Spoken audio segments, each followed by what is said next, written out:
Salut à tous mes petits pervers narcissiques, ça va ou quoi? Moi non. Alors je sais pas si vous avez remarqué, mais dans la vie il y a différents types de frontières. Alors il y a les frontières qu'on aimerait bien voir disparaître, hein, comme celle-là par exemple. Il y a les frontières dessinées par Yvan Monca. Il y a genre c'est ça là, c'est quoi ça? Ça c'est pas une ville, ça c'est du crachat. Mais aujourd'hui la frontière dont on va parler c'est celle-là, là, cette frontière entre la France et l'Espagne. Vous trouvez pas que cette frontière est genre trop bizarre quoi ou quoi là? Non, pas vraiment, mais bon. Alors c'est un petit cas de frontière naturelle, en tout cas ça a l'air, puisque ça recoupe la chaîne de montagnes des Pyrénées, qui sépare la péninsule ibérique présentement avec le reste du continent européen. Mais bon, les frontières naturelles, c'est un peu de l'arnaque, hein. C'est surtout des frontières historiques, là, il n'y a pas de frontières naturelles particulièrement. Les Pyrénées orientales, le Roussillon, c'était espagnol jusqu'à Louis XIV, et puis la Catalogne a aussi été française à plusieurs périodes de l'histoire. C'est pourquoi aujourd'hui, on va faire une petite vidéo anecdote sur la frontière franco-espagnole. Et pas putain française, hein. Allez, c'est parti, masterclass, allez, abonne-toi mec là, mets un like s'il te plaît. Alors le premier truc un peu bizarre ou quoi là, c'est ce pays là.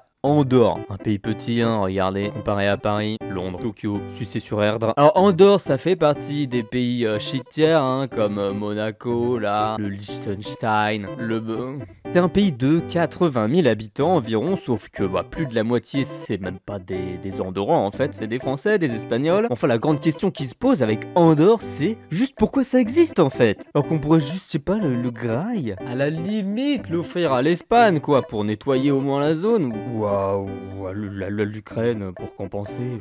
Alors le truc avec Andorre, c'est que c'est une vallée, hein, une vallée assez quelconque finalement, on peut se le dire, avec des villes pas si belles que ça. Non mais honnêtement, qu'est-ce que je fous là? Oui bon, c'est pas ouf quoi.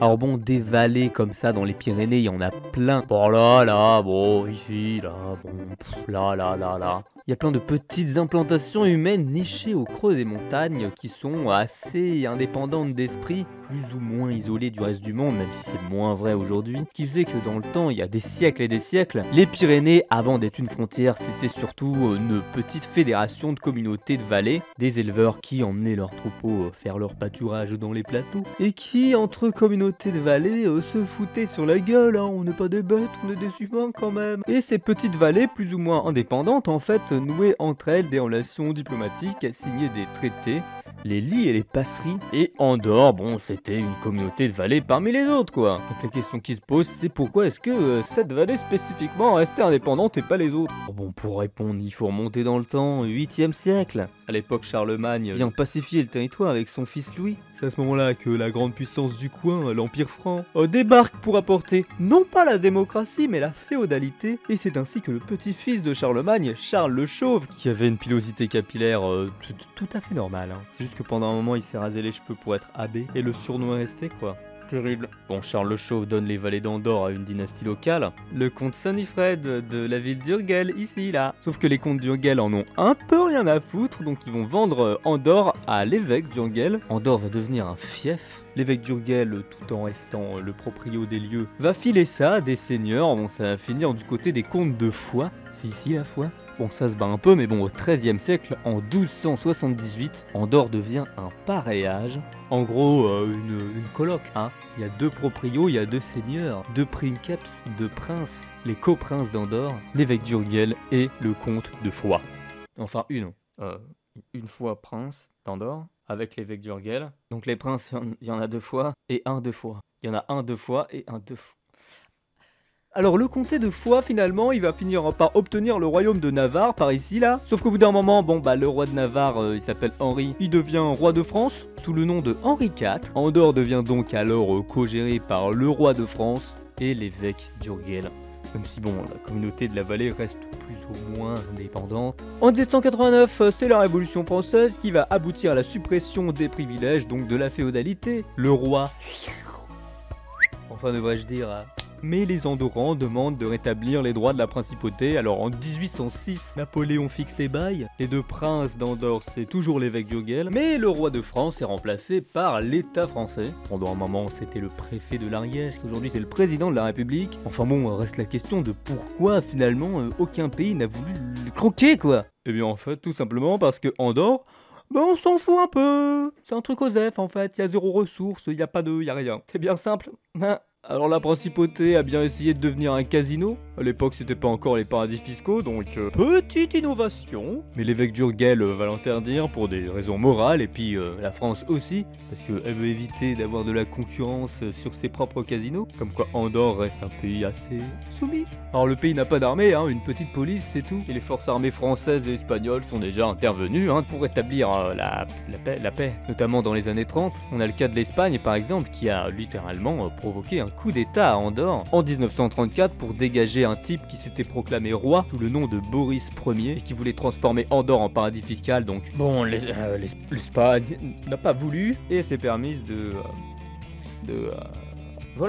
juste renouveler le personnel politique avec l'aide de l'armée. La France aussi est déjà intervenue pour réprimer des manifs, c'est déjà arrivé. Au début du XXe siècle notamment, des gens qui demandaient la démocratie. Il y avait toute une lutte modernisatrice, démocratique contre les impôts féodaux. Andorre a jamais vraiment eu de monnaie officielle, c'était toujours surtout des devises françaises ou des devises espagnoles. Ou alors des billets basés sur les monnaies françaises et espagnoles. C'était très peu peuplé, en 1950 il y avait 8000 pélos, c'est tout. Aujourd'hui ça a été multiplié par 10 et il y a eu un petit développement économique. Il fait du tourisme, on peut y faire du ski, du vélo, y acheter des clopes et de l'alcool. Enfin voilà pour Andorre quoi, la première bizarrerie disons des Pyrénées. Alors le deuxième fun fact de la frontière pyrénéenne c'est ça là. Trop bizarre ces frontières là. Alors comme vous pouvez le voir, cette partie est française et cette partie là est espagnole. On a donc affaire à ce qu'on appelle une exclave. Cette ville qui s'appelle Livia est une exclave espagnole enclavée dans le territoire français. Alors on n'est pas très loin d'Andorre, dans une région des Pyrénées qui s'appelle la Cerdagne. Et Livia ça a été la capitale de la Cerdagne, pendant un moment en tout cas. Alors elle est liée à l'Espagne par cette route de 4 km à peu près, distante du reste du territoire d'un peu moins de 2 km. C'est une route assez particulière, vous pouvez voir que la N154 espagnole continue, s'arrête ici et reprend là. En fait cette route là elle a un statut particulier, c'est une route neutre. Alors on va l'emprunter ensemble, bon elle a rien de particulier à première vue, Livia par là. Mais c'était une route où il n'y avait pas de contrôle douanier, il n'y avait pas de douane, de gens qui contrôlaient vos papiers si vous passez en territoire français pour aller en espagnol, vice versa. Depuis 1993, la France et l'Espagne font partie de l'espace Schengen, donc les frontières sont ouvertes entre tous les pays membres, mais dans le temps avant, il y avait des contrôles à toutes les frontières, sauf sur cette route. Là où le passage était libre. La route était gérée par la France et l'Espagne et la partie qui passait en France était réservée aux voitures espagnoles. Ce qui a posé beaucoup de problèmes. Alors bon, il y a des problèmes de ressources, comme à chaque fois qu'on a ce genre de cas de figure, notamment sur l'eau. Vous pouvez voir qu'il y a des petits ruisseaux qui passent à Livia. El Segre, la Riberader, el Rec de Restaurgira. Désolé, j'ai fait allemand. Et donc, bon, parfois, les petits Français faisaient les malins. Ils bloquaient les canalisations, ou ils envoyaient des cochonneries à Livia, comme ça, par l'eau. Classique, bon, que celui qui ne l'a jamais fait me lâche le premier like. Bon, on est quand même dans les Pyrénées, donc quand il y avait de la neige, la déneigeuse espagnole, hop, elle déneigeait la route espagnole. Sur le côté français, elle faisait rien, donc toute la neige restait. Puis dès qu'elle franchit la frontière, hop, elle rebalaye comme ça, donc ça pouvait arriver que juste la partie française était toute enneigée. Mais le conflit le plus emblématique de cette route, ça a été la guerre qu'elle a provoquée entre la France et l'Espagne. Alors comme vous le voyez, là je suis sur la route neutre, Sauf que, mais regardez qu'est-ce qui passe là. Putain, c'est la D30. Merde, c'est une route française la D30, c'est pas du tout une route neutre. Donc comment on fait, comment on organise le passage là? Bon, c'est pas fini parce qu'il y a la D30, mais les gars, il y a pire. Oh putain, merde. Oh, regardez ça. On approche. C'est juste devant moi là, juste devant moi, regardez sur la carte. Il y a la N20 qui passe là, putain. Bon, en fait, sur ces routes là qui coupaient la zone neutre, il y avait énormément d'accidents. Tout le temps. Parce que juste les signalisations étaient pas adaptées quoi. Alors bon, les Français, avant de construire des ronds-points partout parce qu'ils sont français, mettaient des panneaux stop parce qu'ils sont français aussi. Donc il y avait des stops sur la route neutre, sauf que ça saoulait les Espagnols. Donc les Espagnols retiraient les panneaux stop, et les Français les remettaient, et les Espagnols les renlevaient. Les Français les remettaient, les Espagnols s'insurgeaient contre les panneaux stop qui étaient des entraves au libre mouvement. Et là, bam bam bam, ça s'est fighté très très sévèrement jusqu'à ce qu'on arrive à ça là, comme vous pouvez le voir. Bon, je m'aventure sur la route, vous êtes prêts? Il y a un pont. Et un tag aussi. Meta GeoGuessr, on est en France là. Alors ce pont, payé par le gouvernement espagnol en territoire français, a permis de lever le contentieux du panneau stop qui était là, de préserver la neutralité de la route et de mettre fin à cette guerre entre la France et l'Espagne, cette guerre que les journaux locaux appelaient la Guerra del Stops, la guerre des stops. Alors bon, depuis l'ouverture des frontières en 93 et puis les différentes coopérations territoriales qu'il y a plus tellement de problèmes. Oui, je sais. Mais ça nous explique toujours pas pourquoi juste cette ville-là est espagnole en territoire français. Eh ben pour ça, histoire. Alors cette ville, Livia, nommée du nom de la femme de l'empereur Auguste, c'était une ville entre les Pyrénées, donc au début du Moyen-Âge, vous le savez, la péninsule ibérique là, c'était une terre d'islam, quand au nord il y avait les peuples francs, qui progressivement prennent le contrôle du Midi. À cette époque de conflit, les Pyrénées, c'est une zone très militarisée. Livia avait un nom arabe, Medinat el-Bab, la ville de la porte qui marquait la frontière entre terre d'islam et terre des francs. Donc c'est un peu un coin important dans les Pyrénées-Orientales et dans cette région de la Cerdagne. Bon, finalement, les chrétiens reprennent le contrôle de la péninsule ibérique et en 1528, le roi Charles Quint donne à Livia le statut de ville, qui est un statut officiel qui accorde un certain nombre de privilèges, parce que Livia, c'est une place importante dans la région pour contrôler le coin. Au milieu du XVIIe siècle, Louis XIV, bam, défait les Espagnols, il apporte la victoire à la France, comme Cameto. Un traité de paix est signé, le traité des Pyrénées. On est en 1659 et donc il y a des échanges de territoires.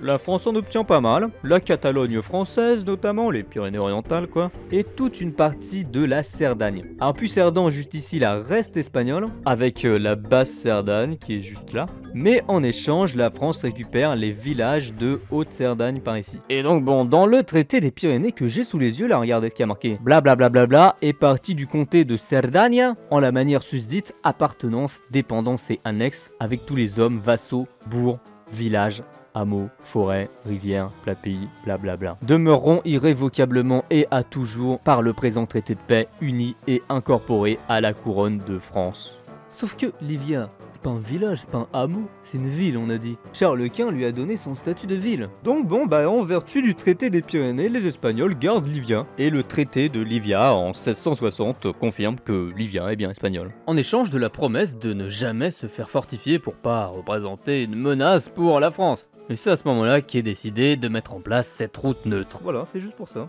C'est une belle morale, hein. Avant de signer un traité de paix, avant de signer tout contrat en général, mais faites bien attention à ce que vous mettez dedans. Si les Français avaient pensé à ajouter ville, eh ben ils auraient eu Livia. Même si bon, au XVIIe siècle, les frontières, surtout dans des régions reculées comme ça, c'est pas très contrôlé, donc bon, c'est vraiment après, avec l'ossification des États au XIXe siècle et au XXe siècle, qu'il va falloir résoudre un ensemble de problèmes, notamment ces questions de douane et de signalisation. Parce que sur cette route neutre, bah, comme il n'y avait pas de contrôle douanier, il y avait beaucoup de contrebande. Alors aujourd'hui encore, bon, les Français passent parfois à Livia, hop, regardez. Par ici, par exemple, au bureau de tabac. Moins de taxes. Mais bon, il y a quelques décennies, hein, il y a tout qui passait. Hein. Des pneus, des animaux, des chevaux, des vaches. On se cachait des boîtes de café sous la jupe ou dans les poches. On mettait des babioles et des chaussures sur des mulets. Aujourd'hui, ça n'existe plus tout ça. Et la frontière entre la France et l'Espagne, c'est de plus en plus surtout administratif. On peut quand même noter que l'armée espagnole est déjà allée occuper Livia, en passant donc par la France, pendant la guerre civile où le gouvernement français de Monsieur Daladier autorisa les troupes de Franco à venir à Livia. Bon, la dernière petite anecdote sur cette frontière espagnole, cette fois-ci, elle est plus à l'ouest. Par là, là. Hop, hop, hop, hop, hop, hop, hop, hop, hop, hop. Ici. Alors, on est en Pays Basque. Ici, c'est le Pays Basque espagnol, le Pays Basque français par là. Et cette bande de frontière à la fin, là, de, entre 7 et 10 km², elle recoupe ce petit cours d'eau, là, qui s'appelle la Bidasoa. Donc voilà, frontière naturelle, normalement en plus c'est pas les montagnes, donc il n'y a pas à délimiter les massifs, c'est juste de l'eau quoi. Sauf que, ça c'est une île ça. Il y a des îles là sur la Bidasoa, genre ça là. Ces îles elles sont françaises ou elles sont espagnoles? Faut déterminer, on sait pas. Normalement, ça pose pas trop de problèmes, c'est un pays ou l'autre qui les gère ces îles. Sauf celle-là. L'île des Faisans, aussi appelée l'île de la Conférence. Regardez-moi ça, ça charge, c'est bon. Cette île, elle est à peu près aux F, on s'en fout, 3000 m². C'est un vieux dépôt de roches sédimentaires, des cailloux, de la terre, quelques arbres, bon. Rien d'intéressant, hein, vraiment. Mais cette île a un statut unique OMG.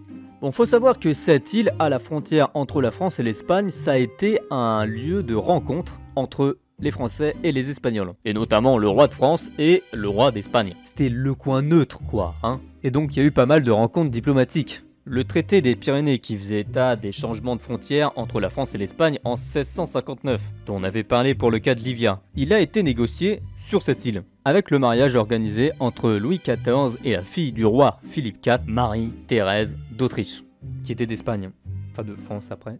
Bon, c'est les dynasties européennes, ça bouge beaucoup. Il y a eu des échanges de princesses sur cette île. Marianne Victoire d'Espagne, promise à Louis XV, contre Louise-Élisabeth d'Orléans, promise à Louis Ier d'Espagne. C'était vraiment un hotspot, l'île des Faisans, qui va être appelée l'île de la conférence de négociation pour le traité des Pyrénées. Auparavant, il y avait eu plein de rencontres entre Louis XI et Henri IV de Castille, au XVe siècle. François Ier, qui était prisonnier de Charles Quint, roi d'Espagne, y avait été échangé. Donc c'était assez logiquement que pour négocier le traité de paix des Pyrénées, le cardinal Mazarin pour la France et Don Luis de Haro pour l'Espagne s'y sont rencontrés pendant 3 mois, en faisant 24 rendez-vous sur cette île. Bon, à ces moments-là, est-ce que l'île est française, espagnole? En fait, on s'en fout. C'est juste un coin où on se rencontre. Et comme dit précédemment, bon, la question de la frontière en tant que telle, elle va se poser que plus tard, au 19e siècle, où on a des états structurés qui contrôlent vraiment l'entièreté de leur territoire, qui font des contrôles, qui imposent leurs taxes, exploitent les ressources, etc.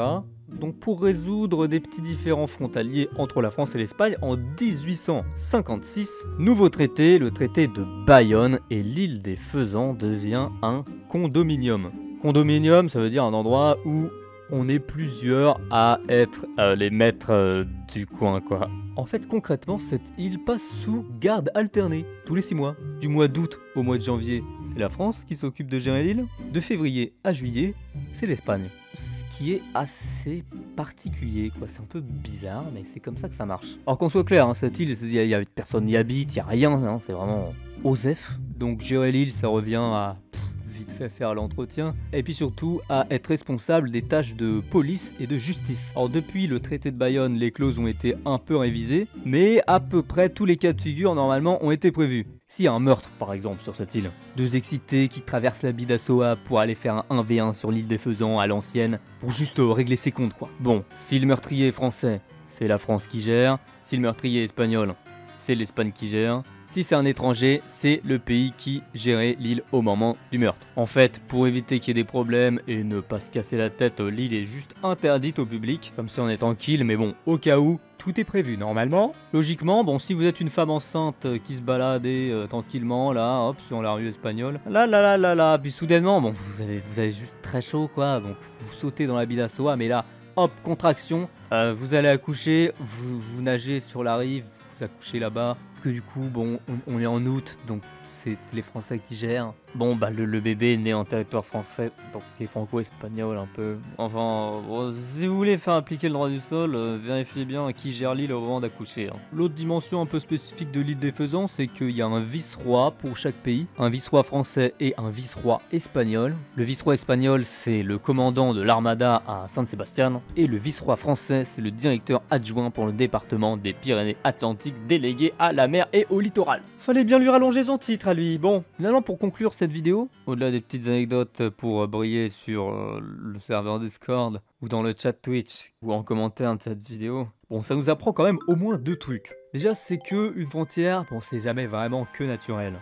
Mais c'est un peu de la paresse d'esprit de se dire que la frontière de la France et l'Espagne, elle est comme ça parce qu'il y a les Pyrénées, donc oui, c'est des montagnes, donc c'est une frontière logique. Non, c'est pas logique en fait. On voit bien avec le cas d'Andorre que dans les montagnes par exemple, c'est jamais très évident. On les met où les frontières là? Bon là c'est une vallée par exemple, et cette vallée elle peut très bien être indépendante. Le cas de Livia, ça montre l'importance du droit international, des contrats pour déterminer les frontières et de comme quoi, bon, ça peut créer ce qui pourrait sembler être des aberrations territoriales. Et puis l'île des Faisans, on a un autre cas de frontière naturelle pas si naturelle que ça, puisque c'est les fleuves. Bon les fleuves, parfois il y a des îles et parfois on est obligé juste de négocier, quoi, de s'arranger, de trouver des statuts. Et ça permet aussi de comprendre que les frontières sont des constructions historiques. Faut remonter dans le passé pour les comprendre et que en fonction de l'époque, une frontière, ça n'a pas la même signification. Et que les frontières d'Andorre, autant la féodalité, c'est pas du tout la même chose que les frontières des États du 19e siècle, qui essaient de bien tracer les lignes, sur l'île des Faisans par exemple, en signant des traités pour savoir qui est responsable de la police, de la justice, quand dans le temps, bon, on s'en foutait un peu, et c'était les autorités locales qui prenaient en charge le truc, pas les États, mais avec l'émergence des États administratifs modernes, dirigés par les rois absolutistes, Louis XIV, Philippe IV, eh bien les frontières deviennent politiques, donc faut s'arranger, faut les couper, se les partager ces communautés, c'est tout l'objet du traité des Pyrénées en 1659 qui vient conclure les nombreux combats qu'il y avait eu entre la partie nord et la partie sud. C'était les autorités locales qui prenaient en charge le truc,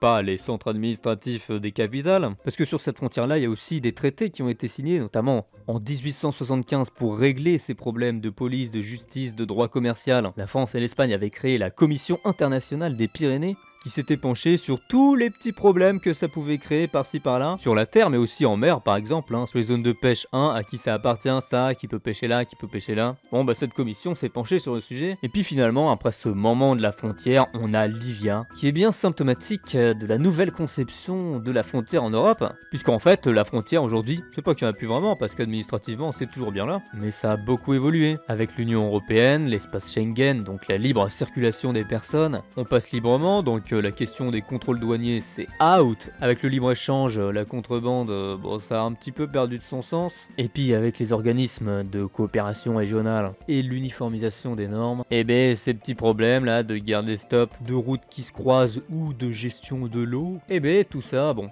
c'est réglé. La frontière franco-espagnole, ça peut paraître assez anodin, on peut se dire qu'on s'en fout, c'est tout près donc ça paraît pas exceptionnel, mais en fait, ça en dit long sur le monde dans lequel on vit finalement. Voilà, si cette vidéo vous a plu, like, abonnement, tous les autres réseaux et tout. Allez, ciao, ciao, ciao.